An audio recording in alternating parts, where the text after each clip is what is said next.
আসসালামু আলাইকুম। আমন্ত্রণ জানাচ্ছি জাগো টিভিতে। আপনাদের সাথে আছি আমি মমতাজ শাহিন রুম্পা। শুরুতেই জানিয়ে দিব আপডেটগুলো। হিজবুল্লাহর রকেটের আগুনে পুড়ছে গোটা উত্তর ইসরায়েল। তুরস্কের পার্লামেন্টে হট্টগোল, এমপিদের মারামারি, হাতাহাতি ভিডিও ভাইরাল। যুক্তরাষ্ট্র, ফ্রান্স সহ সব পশ্চিমাদের নিজের যুদ্ধে আনতে ষড়যন্ত্র করছে ইসরায়েল। যুক্তরাজ্যে শেখ হাসিনাকে আশ্রয় দেওয়া উচিত হবে না, ব্রিটিশ এমপি রূপা হকের মন্তব্য। ইমরান খানকে সাহায্য করায় আটক কারা কর্মকর্তা। ফিলিস্তিনিদের উপর আগ্রাসন বন্ধের দাবিতে বিশাল সমাবেশ ইয়েমেনে। শুনছিলেন শিরোনাম, এবারে থাকছে বিস্তারিত সংবাদ। লেবাননে হামলা চালিয়ে 10 জনকে হত্যার প্রতিশোধ নিতে দখলদার ইসরায়েলের উত্তরাঞ্চলে অন্তত 55টি রকেট ও ড্রোন ছুড়েছে সশস্ত্র গোষ্ঠী হিজবুল্লাহ। হিজবুল্লাহর এই বড় হামলার পর দেশটির উত্তরাঞ্চলের বিভিন্ন স্থানে আগুন ছড়িয়ে পড়েছে। দমকল কর্মীরা গ্যালিলি ও গোলান হাইটসের অন্তত 11টি স্থানে বড় আগুন নিয়ন্ত্রণের চেষ্টা করেছেন। এই আগুন ছড়িয়ে পড়েছে বলে জানিয়েছে ইসরায়েলি সংবাদ মাধ্যম টাইমস অফ ইসরায়েল। শনিবার সকালে লেবাননের নবিতে হামলা চালায় ইসরায়েলি সেনারা। হামলায় অন্তত 10 জনের মৃত্যু হয়েছে, যার মধ্যে শিশুও রয়েছে বলে জানিয়েছে লেবাননের সংবাদ মাধ্যম। এই হত্যাকাণ্ডের প্রতিশোধ নিতে এরপর পাল্টা রকেট ও ড্রোন হামলা চালায় হিজবুল্লাহ। সশস্ত্র এই গোষ্ঠী এক বিবৃতিতে বলেছে, রকেট হামলা চালানো হয়েছে দখলদার ইসরায়েলের আইলাত হাসাহার নামের এলাকাতেও। এই এলাকাটিতে এর আগে কখনো হামলা চালানো হয়নি। ইসরায়েলি সংবাদ মাধ্যম টাইমস অফ ইসরায়েল আরো জানিয়েছে, লেবাননের রকেট হামলায় তাদের এক সেনা গুরুতর আহত এবং আরেকজন সামান্য আঘাত পেয়েছে। রকেট হামলার পর যেসব জায়গায় আগুন লেগেছে সেখানে এখন কাজ করছে ফায়ার সার্ভিসের কর্মীরা। মাইক্রো ব্লগিং সাইট এক্সে প্রকাশিত কয়েকটি ভিডিওতে দেখা গেছে হিজবুল্লাহর ছোড়া রকেট ঠেকাচ্ছে ইসরায়েলের আয়রন ডোম। ফিলিস্তিনি সশস্ত্র গোষ্ঠী হামাস এবং ইসরায়েলের মধ্যে গত বছরের 7 অক্টোবর যুদ্ধ শুরু হয়। এর পরের দিন 8 অক্টোবর থেকে ইসরায়েলের বিভিন্ন জায়গায় হামলা চালানো শুরু করে লেবাননের হিজবুল্লাহ। যুদ্ধের শুরুতে হিজবুল্লাহ ও ইসরায়েলের মধ্যে হামলা পাল্টা হামলা সীমিত থাকলেও গত কয়েক মাসে এটি বহুলাংশে বৃদ্ধি পেয়েছে। তুরস্কের পার্লামেন্টের সরকার ও বিরোধী দলীয় এমপিদের মধ্যে ব্যাপক হাতাহাতি মারামারি হয়েছে। মারামারির পর পার্লামেন্টের মেঝের একাধিক স্থানে রক্ত দেখা গেছে বলেও জানা গেছে। গতকাল শুক্রবার তুরস্কের পার্লামেন্টের অধিবেশন ছিল। সেই অধিবেশনে বিরোধী দলীয় এমপি আহমেদ শিকের বক্তব্য থেকে গন্ডগোলের সূত্রপাত। নিজ বক্তব্যে তিনি কারাবন্দী এমপি ক্যান আতালাইয়ের মুক্তি দাবি করেন। এই দাবি জানানোর পর বক্তব্য চলমান থাকার মধ্যেই তার দিকে তেড়ে আসেন প্রেসিডেন্ট রিসেপ তাইপ এরদোগানের নেতৃত্বাধীন একেপি পার্টির কয়েকজন এমপি। আহমেদ শিককে উপর্যুপরি কিল চর ঘুষি মারতে থাকেন তারা। এ সময় আহমেদ শিককে বাঁচাতে এগিয়ে আসেন অন্যান্য বিরোধী এমপিরা। একেপি পার্টির এমপিরাও জড়ো হতে থাকেন এবং একসময় এই সমবেত এমপিরা নিজেদের মধ্যে তুমুল মারামারি শুরু করেন। সরকার বিরোধী আন্দোলন এবং সরকার পতন সংক্রান্ত ষড়যন্ত্রে সংশ্লিষ্টতার অভিযোগে কারাগারে রয়েছেন ক্যান আতালাই। 2022 সালে তাকে 18 বছর কারাবাসের সাজা দিয়েছে আদালত। 2013 সালে তুরস্ক জুড়ে যে ব্যাপক সরকার বিরোধী আন্দোলন হয়েছিল, সেই আন্দোলনেও সামনের সারিতে ছিলেন আতালাই। হাতাহাতিতে আহত হয়েছেন তুরস্কের বিরোধী দল ডিইএম পার্টির সংসদীয় দলের নেত্রী গুলিস্তান কোকিগিতো। সাংবাদিকদের তিনি বলেন, আজকের এই ঘটনায় এটা স্পষ্ট যে আমাদের আঘাত করার পরিকল্পনা তাদের আগে থেকেই ছিল এবং তারা সম্পূর্ণ প্রস্তুত হয়ে এসেছিল। সূত্র রয়টার্স এবং এএফপি। যুক্তরাষ্ট্র, ফ্রান্স সহ সব পশ্চিমাদের নিজের যুদ্ধে আনতে ষড়যন্ত্র করছে ইসরায়েল। নিরস্ত্র ফিলিস্তিনিদের উপর সর্বাত্মক হামলা চালিয়ে যাচ্ছে ইসরায়েল। কিন্তু শক্তিশালী প্রতিপক্ষ ইরানের ভয়ে এখন রীতিমতো সিটিয়ে আছে নেতানিয়াহুর সরকার। এমন সম্ভাব্য ইরানি হামলা প্রতিহতে পশ্চিমা বন্ধু রাষ্ট্রের কাছে সাহায্য চাইছে তেল আবিব। এরই মধ্যে পশ্চিমা কয়েকটি দেশের কাছে ইসরায়েল আহ্বান জানিয়েছে, যদি ইরান হামলা করে বসে তাহলে যেন এগিয়ে আসে তারা। যে কোনো সময় ইসরায়েলে হামলা চালাতে পারে ইরান, তবে তেহরান একা নয়, বিভিন্ন দেশে থাকা তাদের প্রক্সিরাও এই হামলায় যোগ দিতে পারে। এমন শঙ্কা থেকে এবার ইসরায়েলও জোট গড়তে মনোযোগী হয়েছে। ইসরায়েলকে বাঁচাতে যুক্তরাষ্ট্র সব ধরনের সহায়তার জন্য প্রস্তুত, তবে ইসরায়েল চাইছে আরো 2 পশ্চিমা দেশ তেল আবিবকে বাঁচাতে এগিয়ে আসুক। এই লক্ষ্যে ওই 2 দেশের শীর্ষ কূটনীতিকদের সঙ্গে বৈঠক করেছেন ইসরায়েলি কর্মকর্তারা। ইসরায়েল চাইছে তেল আবিবকে বাঁচাতে এগিয়ে আসুক যুক্তরাজ্য এবং ফ্রান্স। তারা এ জোটে যোগ দিয়ে শুধু ইসরায়েলকে রক্ষাই করবে না, বরং ইরানের বিভিন্ন লক্ষ্যবস্তুতেও হামলা চালাবে, এমনটাই প্রত্যাশা ইসরায়েলের। নিজের ব্রিটিশ ও ফরাসি সমকক্ষ ডেভিড ল্যামি এবং স্টেফান সোজরনের সঙ্গে সাক্ষাৎ করে এমন আহ্বান জানিয়েছেন ইসরায়েলি পররাষ্ট্রমন্ত্রী ইসরায়েল কাটজ। ওই বৈঠকের পর এক বিবৃতিতে এই তথ্য জানিয়েছে ইসরায়েল।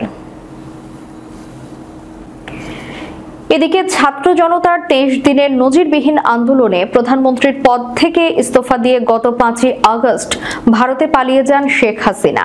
এখন ভারতে অবস্থানরত বাংলাদেশের এই সাবেক প্রধানমন্ত্রীর রাজনৈতিক আশ্রয় নিয়ে জল্পনা চলছে।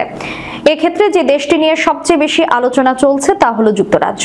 এর মধ্যে শেখ হাসিনার যুক্তরাজ্যের রাজনৈতিক আশ্রয় পাওয়ার সম্ভাবনা নিয়ে কথা বলেছেন বাংলাদেশি বংশোদ্ভূত ব্রিটিশ সংসদ সদস্য রূপা হক। ব্রিটিশ সংবাদ মাধ্যম দ্য স্ট্যান্ডার্ডে এক নিবন্ধে লেবার পার্টির এই এমপি লেখেন, শেখ হাসিনাকে যুক্তরাজ্যে আশ্রয় দেওয়া উচিত হবে না।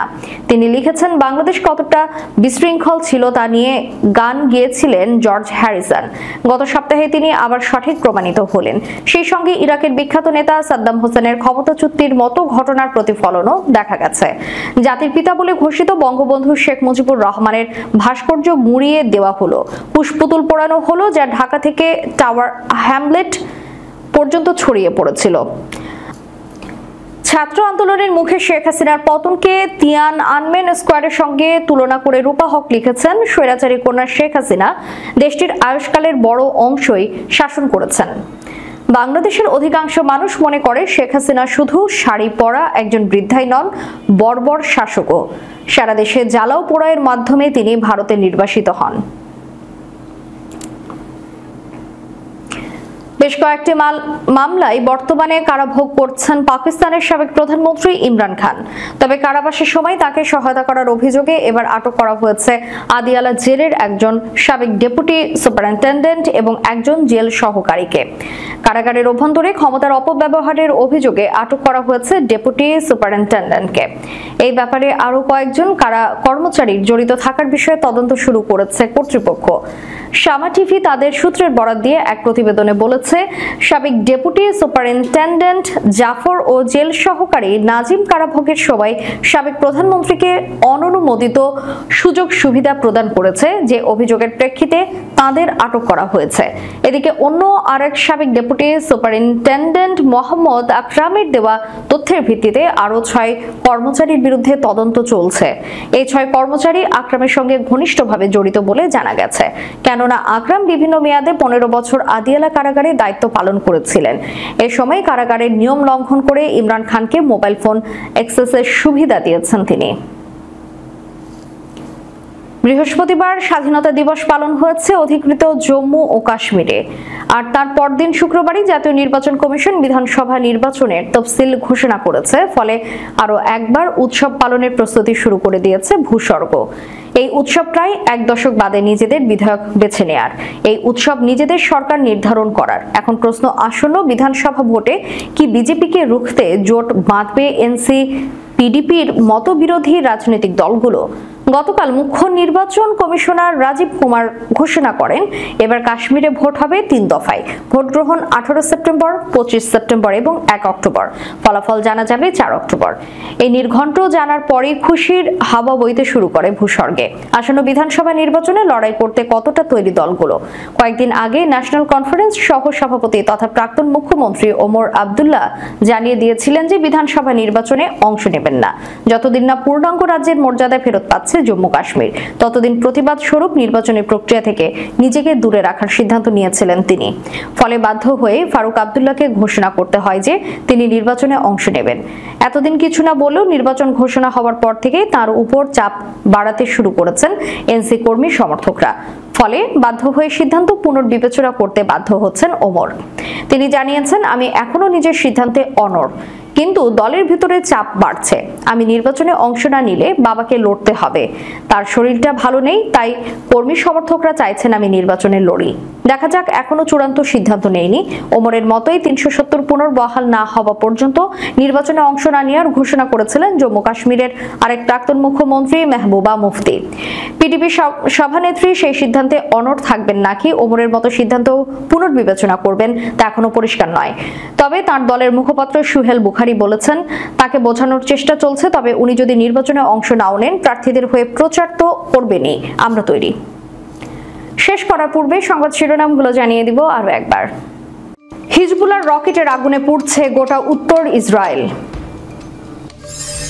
তুরস্কের পার্লামেন্টে হট্টগোল, এমপিদের মারামারি, হাতাহাতি ভিডিও ভাইরাল। যুক্তরাষ্ট্র, ফ্রান্স সহ সব পশ্চিমাদের নিজের যুদ্ধে আনতে ষড়যন্ত্র করছে ইসরায়েল। যুক্তরাজ্যে শেখ হাসিনাকে আশ্রয় দেওয়া উচিত হবে না, ব্রিটিশ এমপি রূপা হকের মন্তব্য। ইমরান খানকে সাহায্য করায় আটক কারা কর্মকর্তা। ফিলিস্তিনিদের উপর আগ্রাসন বন্ধের দাবিতে বিশাল সমাবেশ ইয়েমেনে। এতক্ষণ আমাদের সাথে থাকার জন্য ধন্যবাদ। আল্লাহ হাফেজ।